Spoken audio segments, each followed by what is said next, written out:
Welcome to a special edition of The Jews Are Tired podcast, where we present a conversation with New York Jewish Week journalist Shira Hanau, speaking with Jewfolk Inc.'s executive director Libby Parker about her experience covering the aftermath of the Tree of Life shooting in Pittsburgh and the importance of the Jewish press.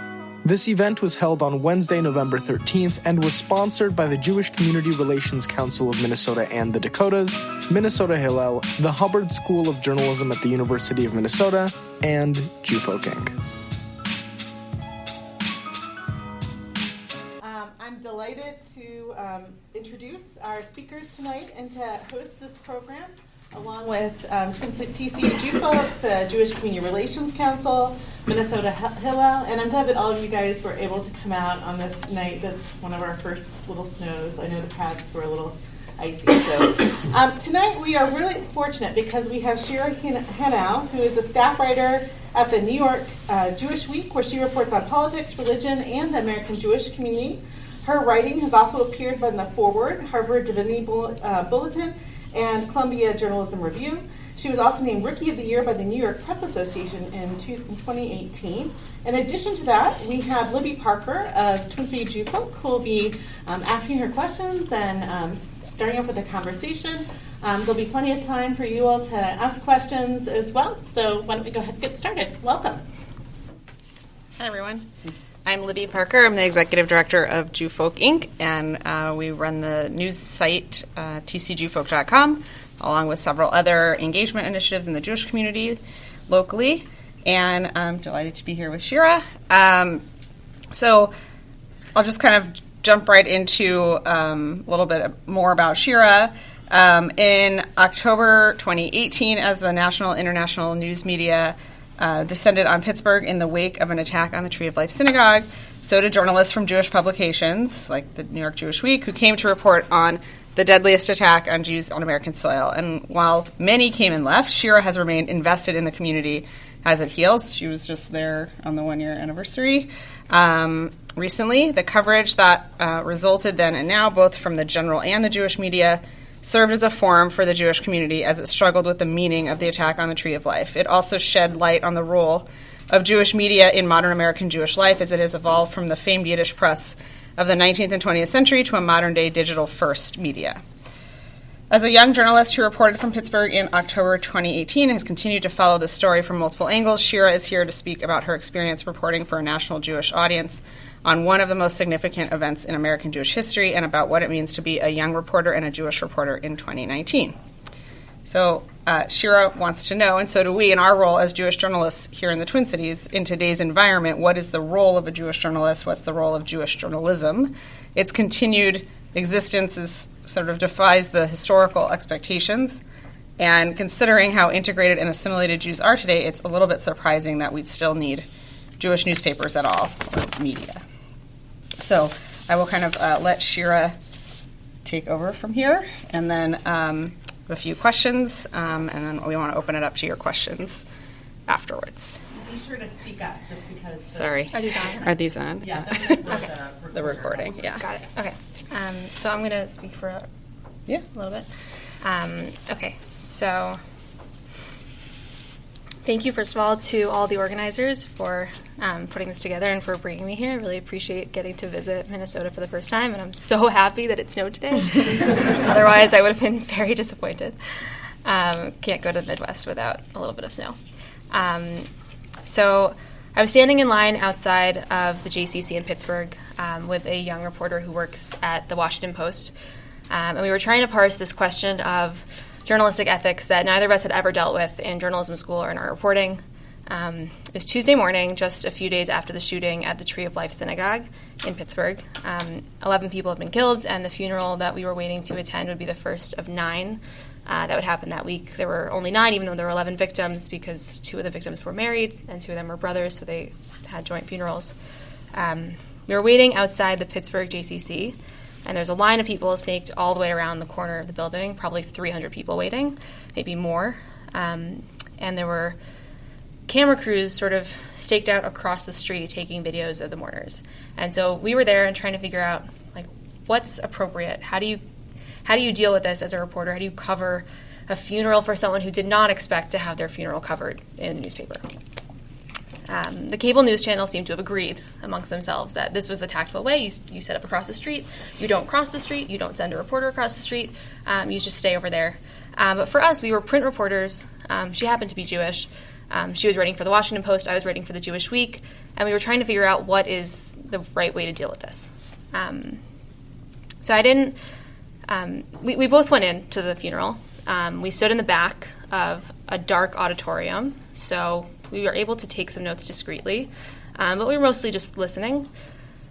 She ended up not going to any more of the funerals. I went to 4 more, but the Shivas were where I decided to cross the line. The Shiva is where the mourner's family, the victim's family that are mourning, they sit in the house for 7 days and receive visitors. And that just felt like that's too intimate. I can't cross that line, but I went to several more of the funerals. The reason that I'm telling you this is because I think it kind of sums up some of the strangeness of reporting on something like Pittsburgh as a Jewish reporter. Luckily, I haven't had to report on another mass shooting.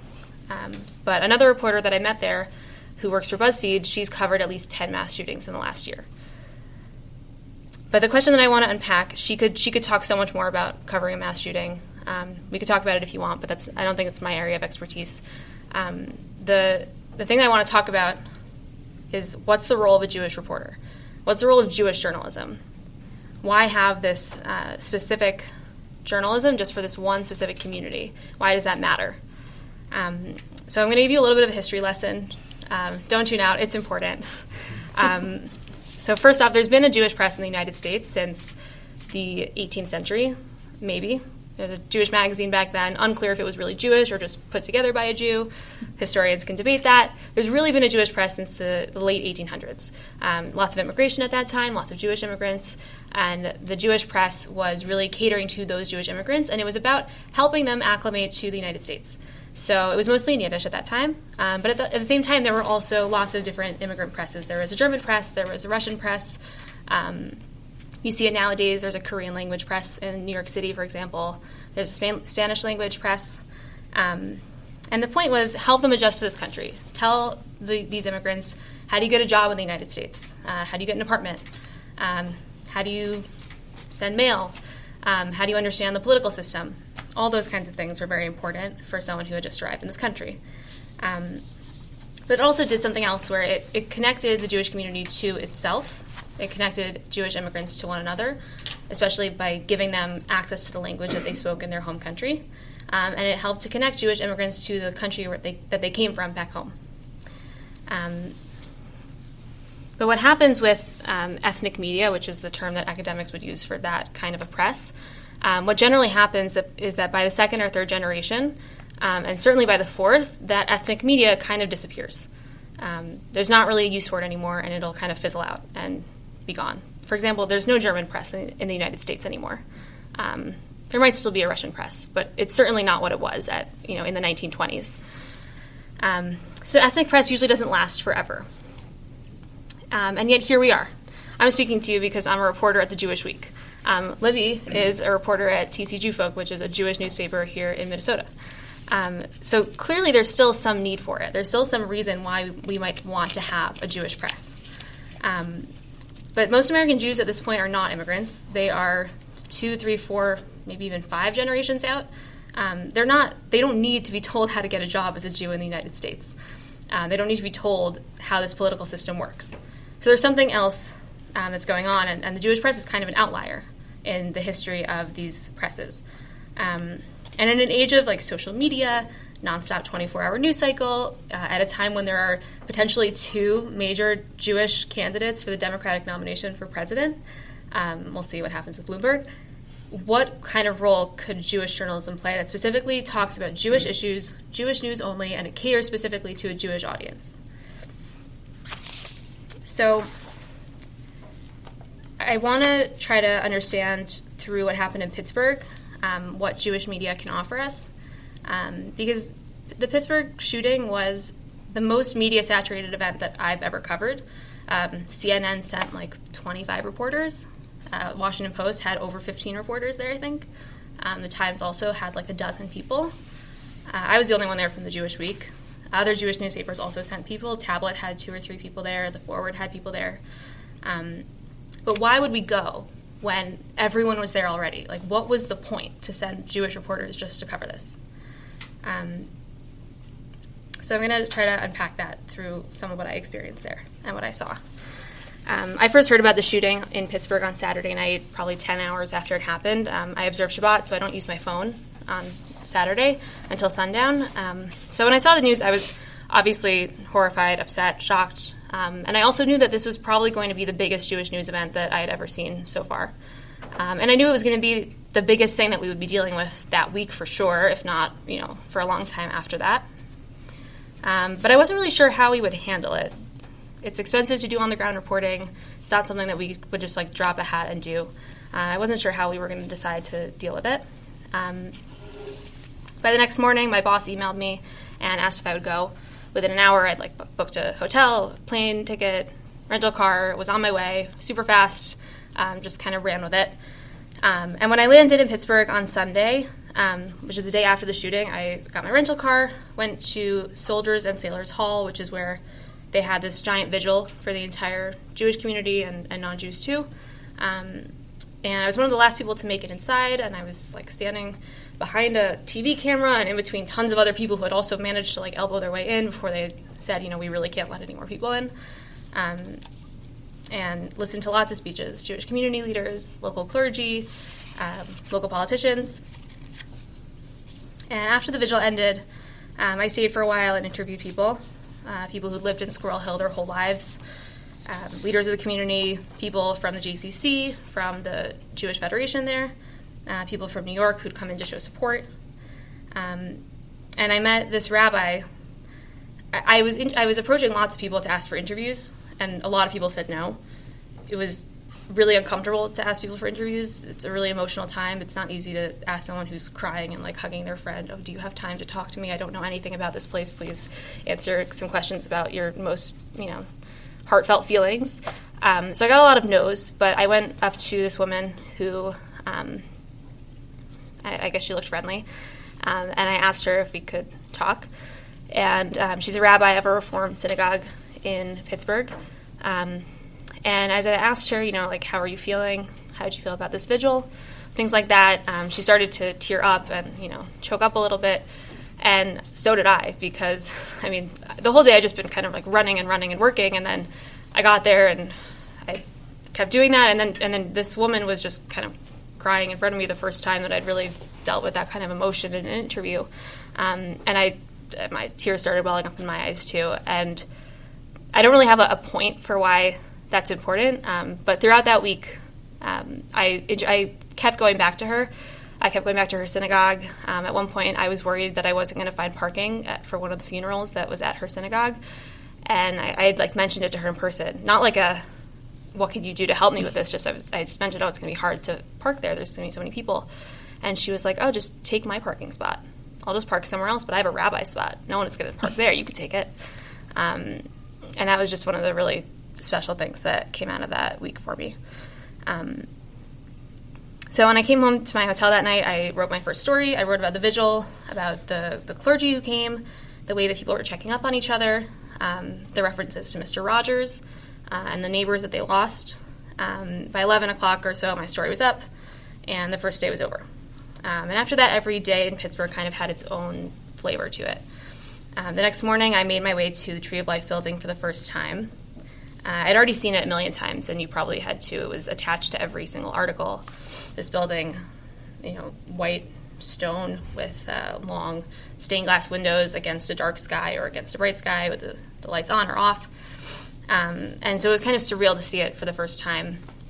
I knew that I needed to go and just pay a visit, even if there wasn't any reporting to do there. You had to kind of drive in a roundabout way because the street was completely blocked off because there were FBI vans there. It was still very much a crime scene. So I went up to one of the officers and asked how I could get to the synagogue. He told me where to go.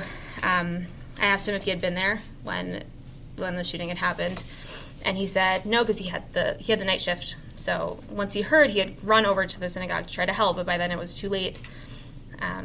But there was sort of a light breeze and a little bit of rain. It was late October, very much fall weather. And there were all these candles around because there was all these shrines that had sort of been put up to the victims of candles and flowers and signs. And he kept bending down to relight the candles every time that they blew out. When I got to the actual building, it was very strange. I knew it too well, but it also felt exactly like any synagogue that I'd ever been to, except that it was surrounded by police and camera crews. And that day, I thought that I was going to write a piece about how people were getting back to normal, because it was Monday, it was back to work, back to school, back to routine, which was totally naive because nothing about that day or that week was normal. The entire week, I could hardly drive like 2 minutes without seeing a police officer. They were everywhere. There would be police officers just walking up and down the street, basically just patrolling the Squirrel Hill neighborhood to try to make people feel safe again. I had been so nervous about having a rental car because I've never really had a car like that in a city, and I'm a millennial, so what do I know about like parking laws? And I was really nervous that I was going to park somewhere and get towed, and I didn't know what I would do. I'd like lose my job, and I totally didn't have to worry because the police were so preoccupied that they were not giving tickets to anyone. I definitely broke the law that week, but it was fine because they were busy doing what they needed to do and making people actually feel safe and protected. When I passed by the Judaica store on Monday on Murray Avenue, which is like the main commercial area in Squirrel Hill, the store was closed, and there was a sign on the door that said "Because yesterday," that had been put up on Sunday. To some extent, the entire neighborhood of Squirrel Hill was really a shrine. It was like a physical, material memory storage area. And it still is today. When I went back this year, there were signs everywhere. In the kosher supermarket, there was a sign that had the names of the victims in the door. And that Judaica store that had been closed because yesterday, they're now selling T-shirts, which sounds a little crude. They're selling T-shirts that say like "Stronger Than Hate," with like the Steelers logo that became sort of ubiquitous with that "Stronger Than Hate" slogan. And it's not. I don't think it's like a capitalizing on tragedy kind of thing. It's that people really want that imagery. Like they want to feel that they are stronger together, stronger than hate. I spent a lot of time driving around to different synagogues and to the JCC. I spent a lot of time at Congregation Beth Shalom, which is the largest conservative synagogue in Pittsburgh. It sort of became this natural place for members of the 3 congregations that were housed in the Tree of Life building to congregate that week. They had morning and evening services, so at 7 a.m. and at 7 p.m., and most of the days that week I would go to at least one of them. And it was really a gathering of mourners. It was like a service you would hold in the home of somebody who was sitting Shiva. At the end of the service, the rabbi of that synagogue, he would read the names of the 11 victims. That's not a typical thing that you would do just with any names. And when I went back this year, they were still reading those names every day. I talked to someone who goes to that service most of the time, and she said, are they going to read the names forever? She just didn't know, and she wasn't sure what she wanted them to do. And I asked the rabbi, he said they were planning to stop on November 16th, which is the date when the Hebrew 1-year mark would come out. There had been a lot of discussion within the community about, do we want to mark the 1 year on October 27th, or do we want to do it on November 16th and mark the more traditional Hebrew date? They settled on October 27th in the end because they felt like this is what will be meaningful to the most number of people, because most people don't really run their lives based on the Hebrew calendar. But it was also about sort of separating the space for mourning within the community. They knew that the media was going to come back in droves, which it did. And they wanted to sort of protect November 16th as a day for the communities to kind of commemorate this event themselves, and do this as a community in a quieter way without the media attention that came on the 27th. So when I first heard the news about the shooting, when I was still in New York, my first thought was actually of my friend Tova. My friend Tova is from Pittsburgh. Her family lives there. And her dad's a rabbi. So when I heard the news, I was a little concerned. I texted a mutual friend of ours to see if everything was okay. And the friend said that she was fine and that her family was fine, but Her dad is the rabbi of New Light Congregation, which is one of the 3 synagogues that meets at Tree of Life. I'm sorry, I have a cold. I'm not that emotional. I'm getting over a little bit of a cold. Her dad is the rabbi of New Light Congregation, and there were 6 people from New Light in the building on the morning of the shooting. My friend's dad was one of the 3 that survived. So throughout the week that I was in Pittsburgh, I would see Tova and her family all the time. I would see Tova almost every day. She would come to the services too at Beth Shalom. And I would stand next to her during services, and that was sort of like the most emotional thing that I experienced that whole week. It was already really emotional to be at services. I was there as a reporter, but I was also there as a Jew. I couldn't really separate those 2 things completely. And I was standing next to Tova, who's my age. We've been friends for 6 years. And I was hearing her say the words of the Kaddish, the memorial prayer. And you're not supposed to hear someone say that when they're 23. That's supposed to be said by someone much older. But I sort of had this lens just by virtue of being Jewish. I happened to know someone who was intimately involved in this. I just sort of knew this person, and it gave me this really intense lens into what this meant for her family, and for her congregation. The entire week she was really the one supporting her parents as they dealt with this incredible tragedy and as they tried to support their congregants. The other reason that I spent a lot of time at the synagogue is because the local Jewish newspaper in Pittsburgh had its offices there. The publisher of the Jewish Chronicle, he offered me space in their office, which was very kind. And so I got to spend a little bit of time with their staff. So after the shooting, there was a lot of attention that was given to the local paper, the Pittsburgh Post-Gazette. They did wonderful coverage. They won a Pulitzer for their coverage and for putting the first few words of the memorial prayer of the Kaddish on their front page. But the Jewish Chronicle in Pittsburgh really didn't get any attention, but it was so deserved. They basically had like 2 or 3 reporters. They're very small staff. And they were covering the biggest event that has ever happened in Pittsburgh's Jewish history. Basically just the 2 of them. They were covering their own homes.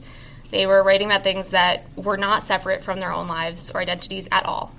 They were literally writing about their own neighbors. And I went back to their office when I was in Pittsburgh this year, and I was talking with Jim, the publisher. And I'd been keeping an eye on the Jewish Chronicle in recent weeks, seeing how they were approaching this lead up to the 1 year.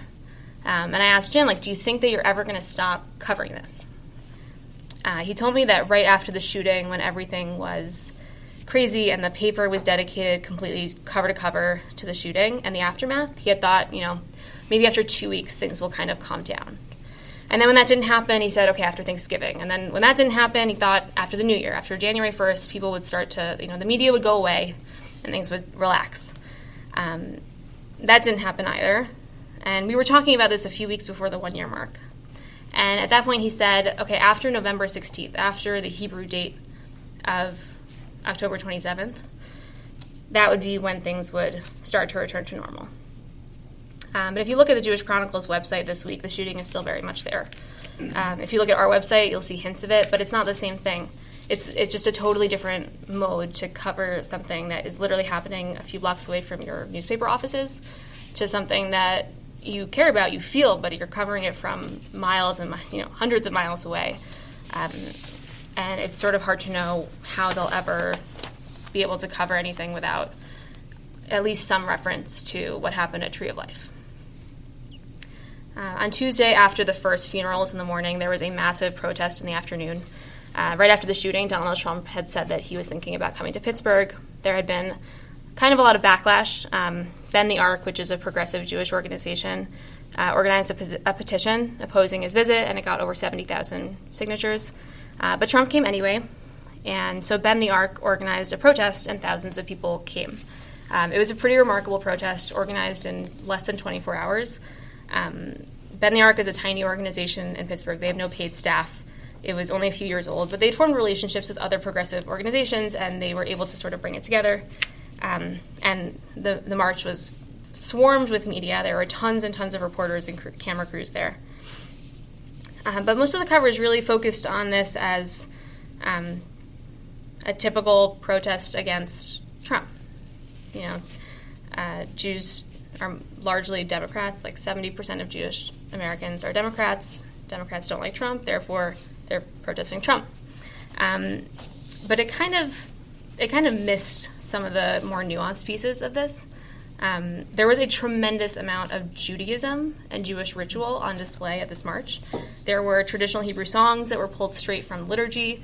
There was a song that called Olam Chesed Yibana that was written a couple years ago by a rabbi, and it's kind of become like the official song of the Jewish left. But the most strikingly Jewish moment for me was this. There was at one point the protest stopped moving, and organizers started handing out these little pieces of black ribbon. And they explained that what we were going to do was the custom of kriya, which means tearing. It's a mourning ritual. It's only done by mourners for their closest family members, where you would rip your garment. You would rip, like a little slit in your shirt. It's a sign of mourning. And it's normally done at a funeral. But here we were standing on the street, and thousands of people, Jews and non-Jews, Pittsburghers, not Pittsburghers, were tearing this piece of ribbon as a sign of a giant symbol of collective Jewish mourning. And it's one of the things that a Jewish reporter brings to the story. I'm not the only person who covered that, but it would have been so much harder for someone who had no cultural knowledge of Judaism to cover that kind of thing. It meant something when thousands of people did that, or hundreds of people did that. And it wasn't just for your closest relative. It wasn't just the closest relatives of those 11 people who were doing that. It meant something when thousands of people at the vigil on Sunday night recited the memorial prayer with the president of the state of Israel leading it by video live stream. That mourner's prayer is also typically just said by people who are in the first year of mourning after someone passes. So it meant something when thousands of people were saying that all together for people that they might have never known. So on some level, the value that Jewish media brings is about cultural competency. It's about understanding who you're covering and what they might be thinking when something's happening, what they are referencing when something's happening. And when it came to the political impact of the shooting and of the protest, Jewish media also had a really important role to play. Most of the reporting really missed the point of that protest. And it's sometimes missed it in the years since. If you didn't know the Jewish community's political divisions so well, and those of us who do maybe wish that we didn't know it as well as we do, you might have missed the sort of Jewish progressive analysis of anti-Semitism and of white nationalism that resulted from what happened in Pittsburgh. But I think that it really goes back to that march that happened 4 days after the shooting. Bend the Arc in Pittsburgh, this tiny organization that sort of pulled off this crazy protest, set off a whole wave of protests that has gone on until this day. This summer, there have been dozens of Jewish activists who have been arrested while protesting ICE. And that's because they feel that there's a connection between what happened in Pittsburgh that was motivated by white nationalists and white nationalist opposition to immigration. And there's a connection they see from Pittsburgh to El Paso. And if you don't understand what a Jewish protester or what someone who is politically aware in the Jewish world was taking from what happened in Pittsburgh, then you're missing half the story. So when I went back to Pittsburgh right after Rosh Hashanah this year, I met somebody named Eric Libby. He's the director of the Jewish Archive at the Heinz Center in Pittsburgh, which is the local history museum. And until October 27th last year, his job really was about documenting mostly like local synagogues, a lot of the sort of basic stuff that you would archive in a small Jewish community, or not a small Jewish community, in any Jewish community. Pittsburgh is not a small Jewish community. They would hate it if I said that. There's 50,000 people there. It's thriving and beautiful and wonderful. But his job was mostly about like synagogue board meeting notes and synagogue membership rules. But on October 27th, his job totally changed. In the week after the shooting, there were huge quantities of new materials that were being created. And he's an archivist, so his thinking was, okay, we have to catalog all of that before it's lost. He realized how valuable all these materials were. At the vigil that happened that Sunday, there was a program that was handed out. I don't think I ever saw it, but he said that program it would seem ubiquitous and sort of worthless the day of the vigil, but the next day it would become a rare object because people don't keep track of those things. You don't save them. So he made a point of saving that, and there's one in his archive. The shrines that sort of developed in front of Tree of Life and nearby, of candles and flowers and signs and cards, he made sure to protect those. It was raining a bunch in the days after the shooting, so he organized tents to put over the shrine, because you don't want to take these things away from people. He said you want to let them have their moment with these objects, but it was important to protect them. And now they've been archived. They're working to catalog everything. And when I interviewed him, he said, if you spend a lot of time dealing with old things, you look at the world the way it will look in 100 years rather than the way it looks today. But when I asked him what he thinks people will think when they look at the archive 100 years from now, he really didn't want to give an answer. Partially because he's an archivist and that's not what they do, but he also just cautioned against trying to make any broad statements about what the shooting and the aftermath would mean for the Jewish community. He said, whatever physical memorial gets made, that may mean more to us now than it does to the future, even if we think that we're making it for the future. Because we know now how we feel, but we don't know how they're going to feel in the future, and we don't know what historical events are going to happen between now and 100 years from now. And so with this, I'll wrap up. A museum has a role to play in contextualizing the events of the past, and so do historians, and so do archivists in preserving and eventually interpreting the materials that we leave behind in these significant moments. But the role of a newspaper, and here specifically of a Jewish newspaper, is to tell us what's happening and what it means to us now. We can try to predict what's happening, what something will mean a year from now. We can try to preserve what's happening so that people in the future can understand us better. But what we're really trying to do is working towards a greater understanding of ourselves as a community, as a people in the present, so that we can grapple with that self-understanding now and not wait. Yehuda Kurtzer, who's the president of the Shalom Hartman Institute, he wrote this in a piece a few weeks ago. He wrote, "Our responses and the identities we mount in response to the conditions of the world become the stories we tell about ourselves, the mirror of ourselves, of our values to the world. A people defined by its stories, narrated and preserved over time, has to be awfully careful about what stories it tells about its complicated present." So I want us to be careful about the stories that we tell, but I don't want us to be too careful about it. The drafts and drafts and drafts that we write and throw out, and the narratives that we try on and then discard, those are also our stories. Historians will decide which ones really define us, and which ones might have been sort of passing fads. But for ourselves, this discussion, this writing and rewriting and editing and responding is a part of our communal discourse. It's how we locate ourselves in our communities and in the world. It's how we know who we are. I'll leave you with one more quote. Rabbi Sachs, who is the former chief rabbi of the UK, he wrote, "There's a difference between history and memory. History is what happened. Memory is our attempt to discover meaning in what happened. History focuses on the uniqueness of events. Memory on their repeated patterns, the structure visible through the details, the music beneath the noise." I hope that if I leave you with one thing, it's that Jewish media is very much needed here, for the history that will one day be written, for the memories being shaped as we speak. We record the granular details for posterity. We need to know what happened. We need to get the facts. But we also have a role to play in starting to unravel the meaning from that story, so we know not just what happened in the past, but who we are becoming now. Thank you.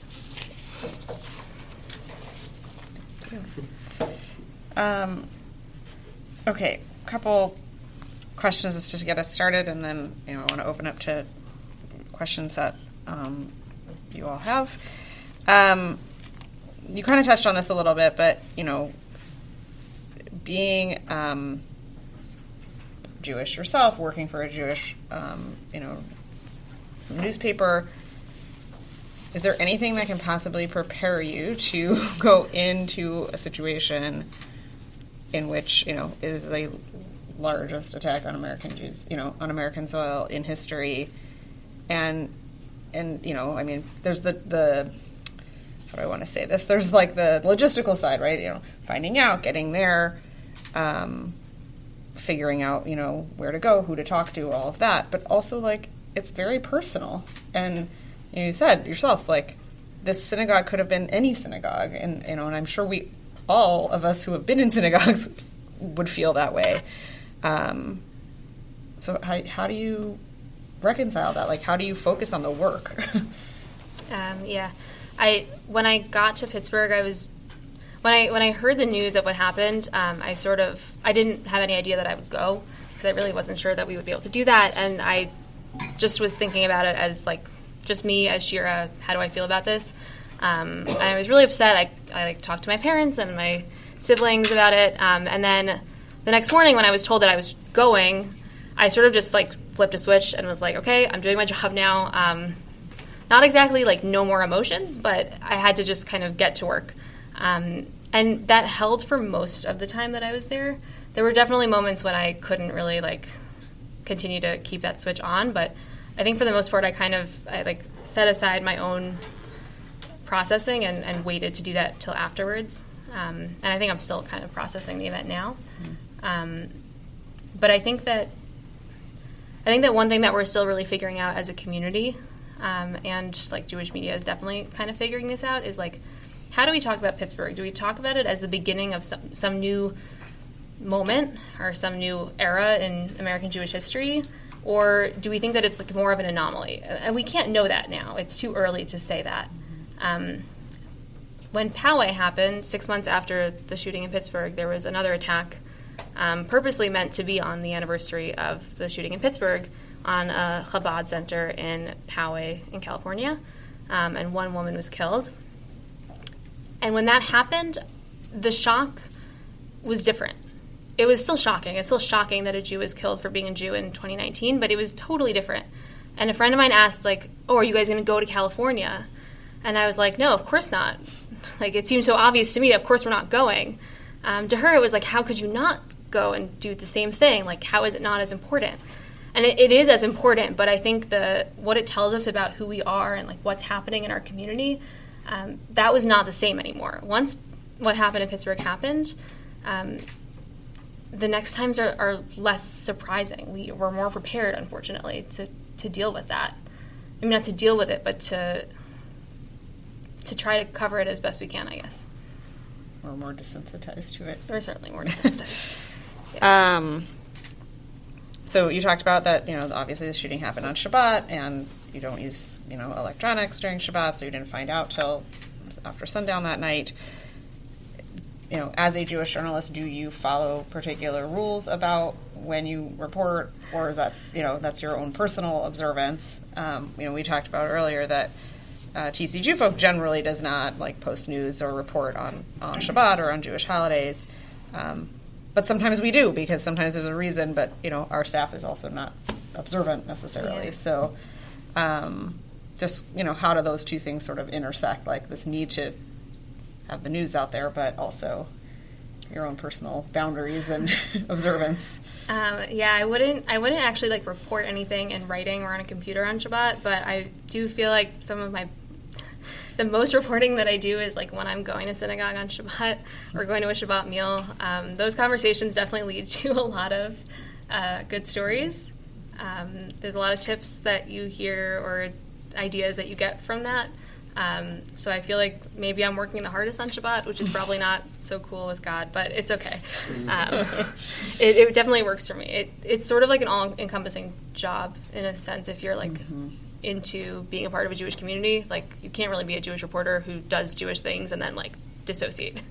I don't think that really works for anybody. I get that. So let's talk about Pittsburgh and what it has meant in the last year for the sort of broader conversation around anti-Semitism. So both Jews on the right and the left, and there are Jews on the right, but are using the shooting to talk about anti-Semitism. And is that the right way to approach it? Does the community in Pittsburgh want to be the catalyst for that conversation? If so, do they want it to fuel the conversation more about white nationalism, or is it both? There's anti-Semitism on both ends of the political spectrum, and I mean, this particular shooting was motivated by white nationalism. I guess what's your sense of how the shooting has affected that conversation in Pittsburgh specifically, and then also in broader communities? when I went to Pittsburgh right after Rosh Hashanah, the Jewish New Year, in case that wasn't clear, I was coming from New York and coming from having spent the entire year thinking about like the political ramifications of this because I cover politics a lot. And so I was thinking, left-wing anti-Semitism, right-wing anti-Semitism, how are people going to talk about it? And then I got there and nobody wanted to talk about that. In Pittsburgh, everybody who I spoke to was very clear on seeing this as a local tragedy. They understood that the implications of it were much broader than that, and that it couldn't only be about Pittsburgh and the community there. But they were very clear, this is about 11 victims and other people who are hurt too. And we have to be focused on sort of the circles of victims as they radiate out, so the people who were killed and who are hurt, their families, the members of the synagogue communities, and sort of work out from there, and not get too caught up in the national implications. The conversation that it sparked, though, in the rest of the country is obviously really difficult and important to be having. There's a tremendous amount of just intracommunal anger and fighting about who do we have to focus on more. Do we have to focus on anti-Semites on the right or on the left more than one or the other? And then there's people who say you're all wrong. It doesn't matter who you focus on more. It's all bad. And I think that that's something that we're still really grappling with. What's happening in New York City and Brooklyn, there are Jews who are getting beaten up on the streets. It just doesn't really fit into a political reading. There's not really a political group that you could say is responsible for that. And that's been really confusing for people. And then the rise of white nationalism has also been really troubling. The ADL has recorded, I can't remember the exact number, I think around 24 or maybe a little bit more, white nationalist plots that have been stopped by the FBI. And so this is clearly not finished. This whole thing is not done. The threat is not averted. There's still a lot out there. And so the political conversation is important, but sort of risky when it gets to the point of maybe distracting us from actually doing something about it. One thing that you didn't, haven't mentioned is it came out sort of after the shooting that this synagogue was, I don't know if it's likely or definitely targeted because of its involvement with HIAS, the Hebrew Immigrant Aid Society, and their work around immigration. And that was, found to be sort of the motive of the shooter that felt that, was probably involved in online conversations with others who agreed with him, and encouraged that, these Jews are like bringing in immigrants to take over the country. Do you want to say anything about the role of immigration in all of this as well? Yeah. I think the shooter put in his manifesto-like explanation for his reasoning. He said that he didn't like the invasion of immigrants into this country and used a lot of that kind of rhetoric. There were 3 congregations that met in that building, Tree of Life, New Light, and Dor Chadash. All 3 of those sort of have their own political stances on things. They were all a little bit different from one another in terms of how they responded to this. Dor Chadash is a Reconstructionist synagogue, tends to be a very social justice-minded stream of Judaism. And the synagogue is very interested in social justice and social action. And they were, the previous week, hosting this HIAS Shabbat. So they were doing special programming in honor of HIAS and the value of welcoming immigrants. And they have been very clear that this happened because they were supporting HIAS. They've been talking about that a lot, actually, publicly, saying, we were targeted for this reason, and we will not back down. They've actually doubled down on their advocacy. And I think you've seen, since 2016, shortly after Donald Trump was elected, the protests that happened about, the Muslim ban and building a wall, all of that stuff, Jewish groups have been at the forefront of some of that work. HIAS is one of only 11 immigrant aid organizations, something like that. Don't quote me on the number. And it's a Jewish organization. It's a very strong value in the Jewish community. And I don't expect that to change at all as a result of this either. I think, if anything, it's just strengthened people's resolve. I guess, my last question for you would be, is Jewish or really any ethnic journalism, do you think it's kind of witnessing a revival concurrent with identity, like the rise in identity politics? And do you think that, what do you think about the future of sort of identity-specific journalism, Jewish and other? I'd say I think that the future of Jewish journalism is bright. I hope that it is. I hope that we make it bright. Jewish journalism is going through like a little bit of a transition now. I mean, it's gone through a lot of the waves that regular journalism's gone through. Like, digital is difficult, and adapting to that is hard, and moving from print to digital, especially when you've got a lot of readers who observe Shabbat and therefore really want a print paper, is complicated. Figuring out like revenue streams and business model for all that is really hard. And there's like a lot of transition right now in Jewish media. There's been a little bit of that identity politics, I guess, or identity-based Jewish media, which is a little concerning because we're really a small community as is. It's wonderful to some extent, but it's also a little bit concerning because how many readers can you really get out of like 3% of the American population? But I think that there's also something exciting about it. One of the reasons that I think Jewish media is so important is because, like, for some people, Jewish identity does not come from being in a synagogue. It does not come from studying Jewish texts. There's a lot of people for whom those things just do not appeal. Jewish holidays even, some people don't like them. But there are people for whom having something Jewish to read, that is what makes them feel Jewish. Jews are really good at books. We publish tons of books every year. There's tons of things coming out all the time. I think that Jewish media is sometimes undervalued in that way, but it's so important that we read something every day, every week, every month, that we have these constant sources of information that are, current, up to the minute, to sort of help us understand who we are. And hopefully there's still room, even if we have more identity-specific kinds of Jewish media. I hope that there's still some room for a somewhat more, broad identity approach that we can, maybe there are still some Jewish publications where we can all, kind of come together around something. So I think that's my answer for that. Just want to open it up to anybody have questions for Shira about Jewish journalism, about covering the Pittsburgh Massacre in particular, about anything she has or hasn't talked about. Alicia. I'll ask one from the back. So you talked a little bit about the stories that you covered and the way that you covered them, but I'm sure that you were looking at, in the case of Pittsburgh, the general audience press, the mainstream press, large commercial press as well. What are some of the differences that you think made a difference beyond the kind of nuances of you're in the inside of the community? Can you talk a little bit more about that? Yeah. I was a little bit less on top of like what was actually being reported that week because I just didn't really have so much time.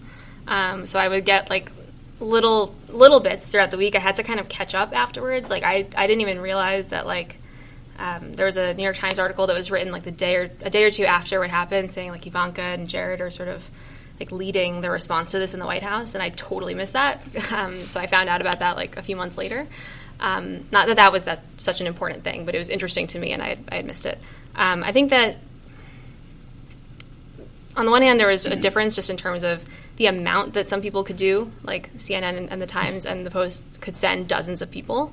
None of the Jewish papers employ dozens of reporters, so that was clearly not an option.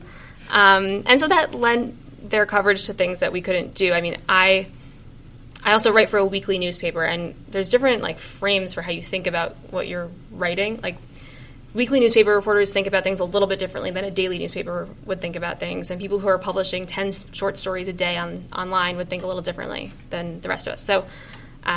So I was sort of thinking about like what's the story for today? Like what is the story of this day?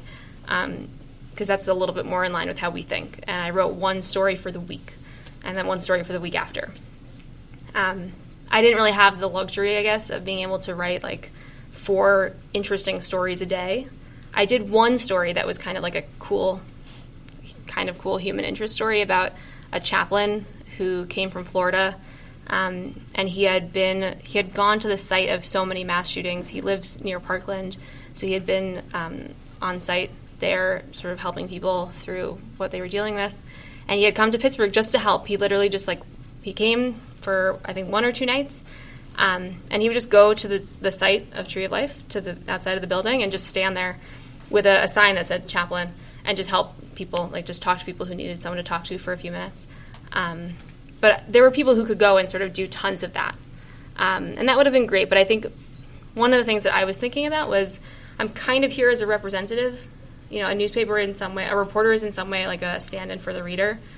You're there to get the information and to translate it so that the reader can get it, because the reader can't just go where you're going. And so that's what I was trying to do as much as possible, was be there for the readers of the Jewish Week who wish that they could come because they want to be there, they want to help, they want to feel like they're in community, and to sort of let them feel what it's like to be there as much as possible.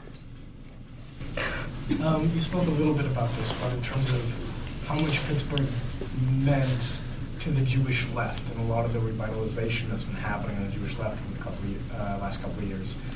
Could you speak a little bit more about sort of what the shooting meant in the consciousness of Jews who are on the political left in this country, what that means for activism on the left, which has really, in a way, sort of matured ever since the shooting in a lot of ways. So I'm just wondering if you can sort of speak more in detail about that. Yeah.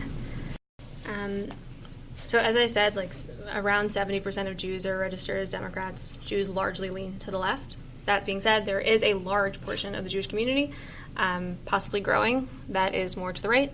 But the most of the organized Jewish community and its political, involvement is more on the left. And there's always been a stream of very progressive Jewish left. There's always been a stream that's, on the farther left of the party. You're seeing it now. Those streams of the Democratic Party are very visible right now in the fight for the nomination for the president. It's, you got the Bernie Warren wing, although they are not always such happy bedfellows. And then you've got the moderate Biden wing. Jewish community has that very much also. And the super progressive part of the Jewish community has really seen a resurgence. It goes back before 2016, but 2016 definitely was a major push for the Jewish left to really organize itself well. There's always been organizations there doing very impressively organized and effective work, organizing protests and things like that. There's a lot more collaboration now among those organizations in a way that makes all of their work just a lot louder and probably more effective. People know much more about it now. Pittsburgh, because it was driven by white nationalism, which I think that there were definitely people who sort of put the pieces together beforehand.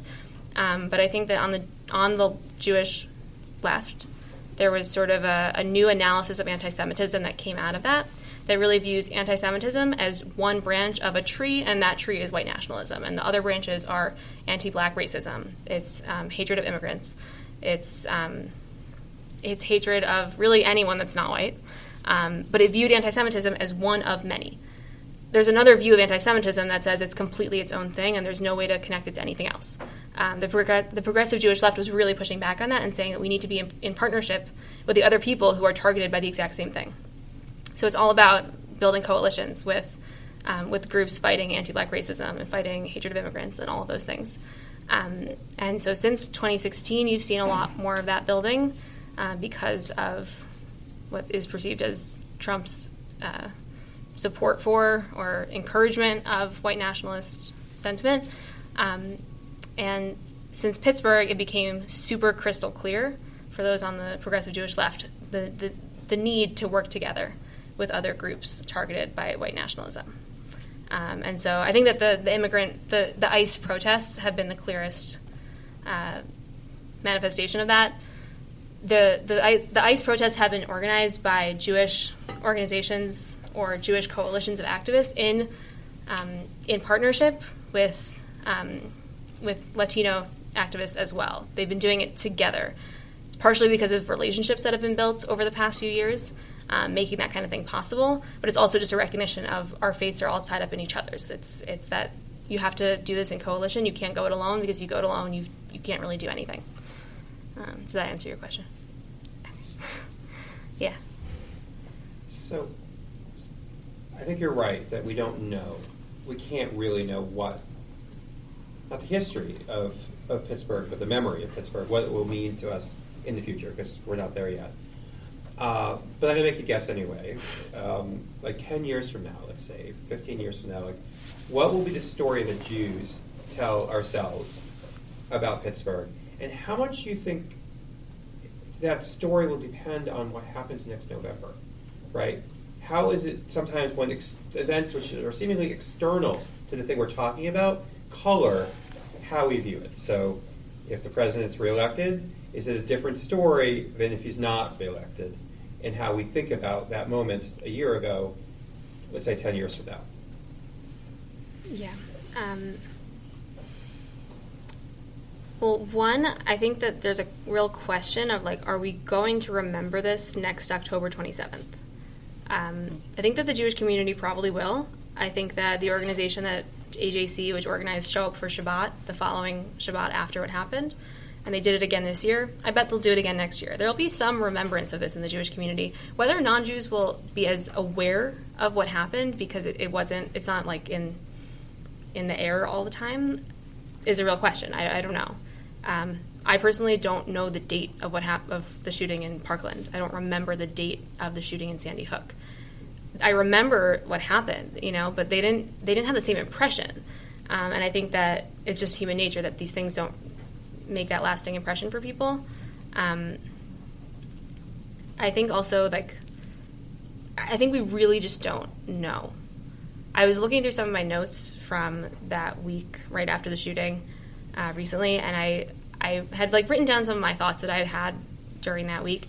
And I remember I wrote down some things that kind of were comparing what happened, or I wrote about the Holocaust. I didn't compare exactly, but I mentioned the Holocaust in what I was writing.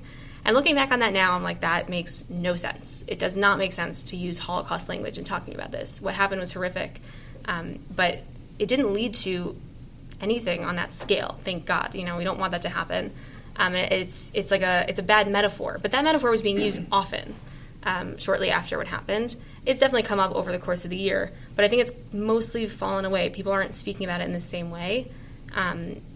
So in a year from now, whether that will come back does kind of depend on just what happens over the next year. If Trump is reelected, there will definitely be some response from the Jewish left, probably from the entire Jewish community. But I think we really do have to kind of wait and see to find out how this story will translate a year, 5 years, 10 years, 20 years from now. Yeah. First of all, thank you for coming. This has been fantastic. I'm a PhD student here at the university, and I was wanting to get your advice. You talked broadly at the beginning about ethnic media and its importance, its history, and I'm wondering if you can kind of help me understand maybe some issues that academia in general should be analyzing or looking at in ethnic media, not necessarily just Jewish journalism in particular, but across the spectrum. Any issues, any stories that we should be following, best practices that are not being noticed, or anything along those lines? Ethnic media in general is very, very understudied as far as I understand. I wrote my senior thesis on it. I didn't spend a whole PhD studying it. I'd love to read it. Thanks. It's very understudied. It's also it's not doing very, ethnic media is not doing very well in general. Spanish language media, I don't know a ton about, but I do think that that's one example that is doing a lot better than a lot of other specific foreign language media in the United States, partially because there's just been a more constant influx of Spanish-speaking immigrants to the United States that kind of replenishes the readers, which is sort of a hard thing to replicate unless you just have that situation.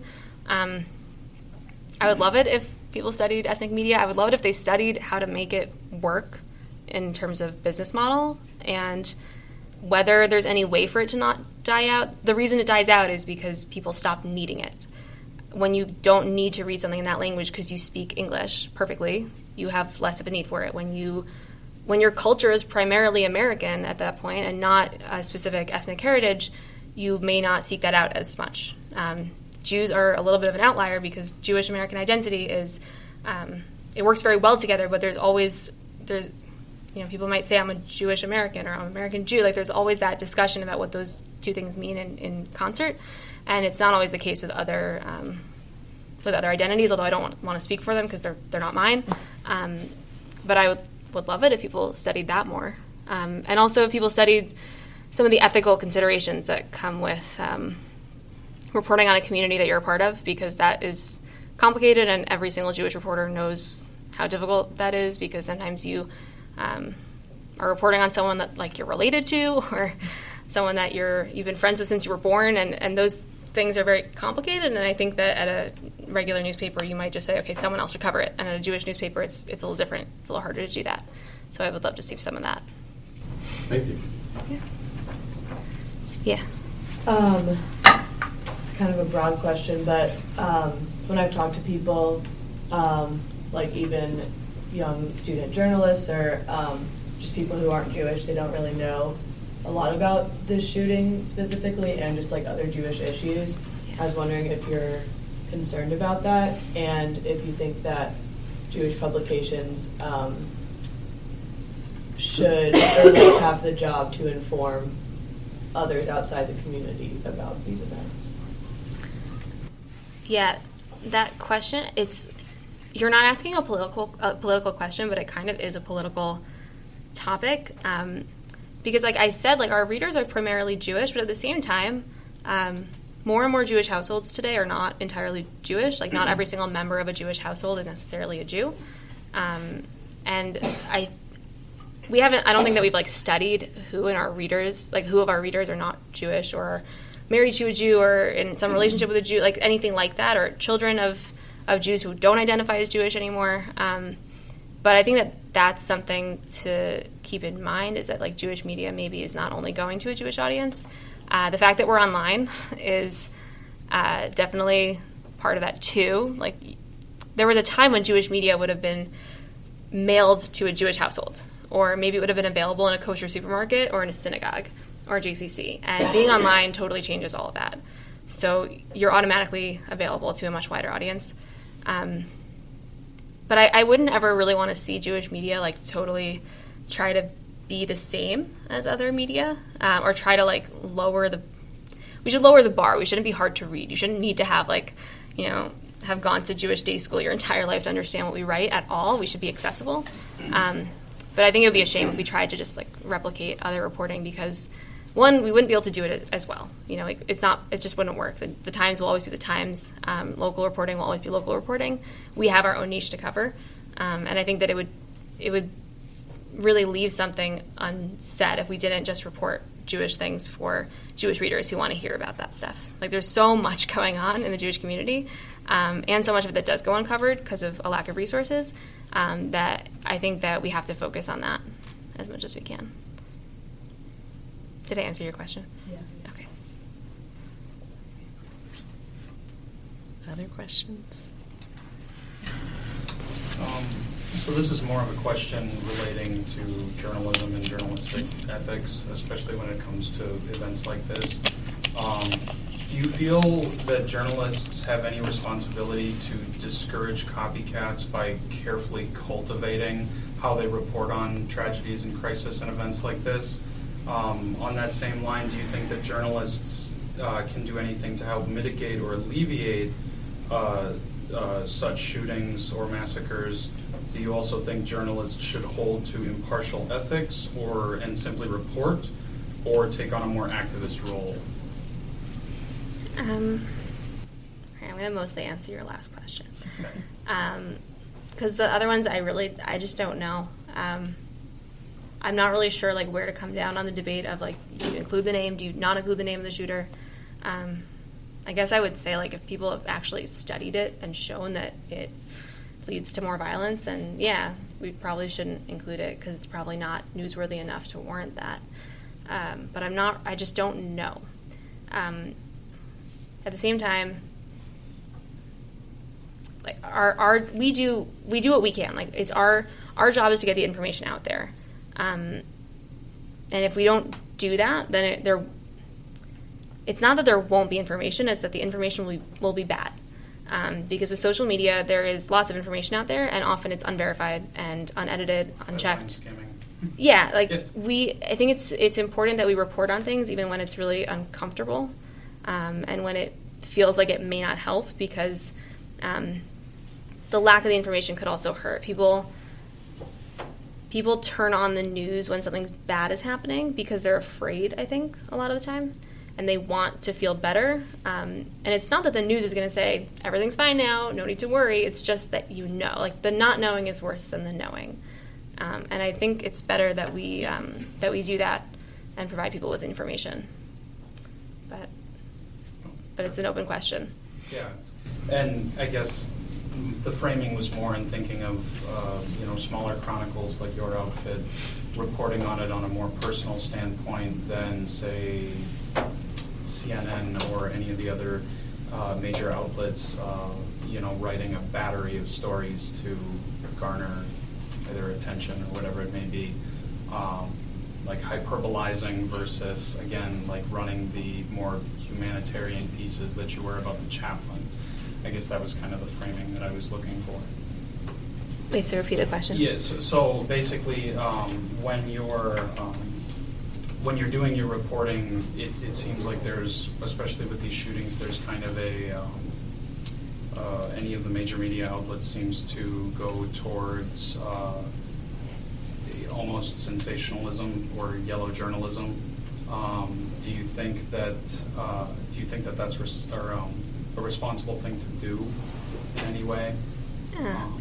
I mean, I'm a print and digital reporter for a reason. I mean, I don't know if I would, I've never applied to a job at a cable TV news station. Maybe I could, maybe I couldn't get one. I feel like I couldn't, but it's not my thing. I definitely wouldn't want to do that. I'm not a huge fan of the 24-hour news cycle thing. I think it has a role. I think it probably does. I don't know. It's not always the best when you have to just fill time, so you have to keep putting the same things out there, and I think it can scare people. But I think it's still important that we have it. I'm not really sure what the better way of doing it would be. But I think they all have a role. I think that CNN has a role to play, and then we have a role to play. And I think it's fine that we do totally different things, because people sort of will take what they need. Yeah. Okay. Thank you. Yeah.